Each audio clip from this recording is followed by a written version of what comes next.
بیویوں کے حقوق کھا جاتے ہیں. ایک شخص کے گھر میں بیٹھا تھا, بیٹھک میں بات چل رہی تھی, مسئلے کی بات آئی تو میں نے آیت پڑھ کے سنا دی کہ بھائی جو حق مار ہے نا, جو نہ دے اور بندہ فوت ہو جائے تو موت کے بعد وراثت بعد میں تقسیم ہوگی, پہلے حق مار ادا ہوگا.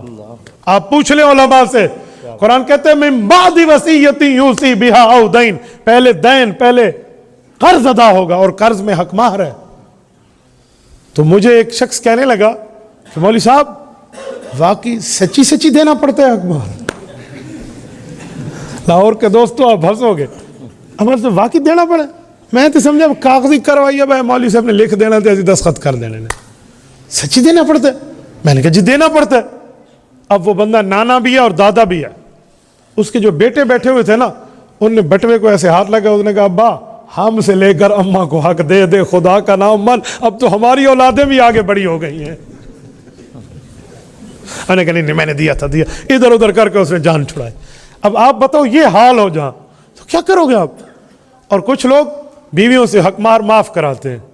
صحیح طریقے سے معاف کراؤ تو معاف ہوتا ہے, غلط طریقے سے معاف نہیں ہوتا. غلط طریقہ کیا ہے اور صحیح کیا ہے دونوں سناتا ہوں. غلط طریقہ کیا ہے؟ معاف کر دو, جی معاف ہے, معاف ہے, معاف ہے.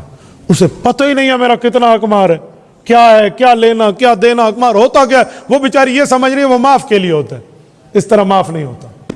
جو صحیح طریقہ ہے معاف کرانے کا وہ یہ ہے, مثلا حق مار میں 2 موبائل آپ نے لکھ کے دے دیے پیسوں سمیت.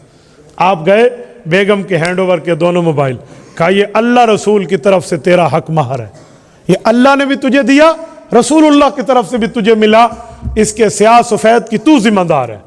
تو اٹھا, کھا, رکھ, پھینک دے, کالے چور کو دے دے, ہم تم سے نہیں پوچھ سکتے, یہ تیرا حق ہے. اس کے بعد بیوی اٹھا کر تمہیں دے دے, واپس کر دے تو معاف ہوتا ہے. مجھے ایک شخص نے کہا مولوی صاحب اگر یوں معاف کرایا تو پھر اس نہیں دینا, یوں دیا تو پھر اس نے نہیں دینا. میں نے کہا جب نہیں دینا تو معاف کیوں کراتا ہے, تو معاف کیوں کرا رہے؟ تو بھائی یہ بھی حقوق ہے نا, تو اس پہ بھی دیکھنا پڑتا ہے کہ معاملہ چلے کیسے اور معاملہ ہو کیسے اور بات بنے کیسے. یہ چھوٹی چھوٹی چیزیں ہوتی ہیں, یہ سمجھنے کی چیزیں ہیں. یہ آپ علماء سے بیٹھو گے, پوچھو گے ان سے, یہ آپ کو بتائیں گے.